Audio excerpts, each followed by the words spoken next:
মুভিটো চাই আপুনি লাইক এটাও দিব, ভিউজ এটাও দিব বাৰু, আৰু কমেণ্ট এটাও কৰিব।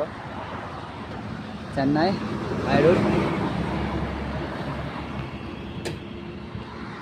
ডিউটিৰ পৰা আহিছোঁ চিকিউৰিটি কৰি, জাষ্ট ৰুমলৈ গৈ আছোঁ। আজি খোজকাঢ়ি পোনাই দিছোঁ আপোনালোকক ৰাস্তা পদূলিবোৰ দেখুৱাম বুলি। চাই থাকক ধুনীয়া ধুনীয়া জেগা দেখোন। মোৰ চেনেলটো ছাবস্ক্ৰাইব কৰিব, লাইক এটাও দি দিব। দেখুৱাই থাকিম আৰু ধুনীয়া ধুনীয়া জেগা আপোনালোকক কেনেকুৱা কেনেকুৱা। হাই ৰোডৰ একদম মাজৰ ৰাস্তাত আহি আছোঁ, কি কৰিব এনেকুৱাই আৰু মাজে সময়ে এনেকুৱাবোৰ চলি যায়।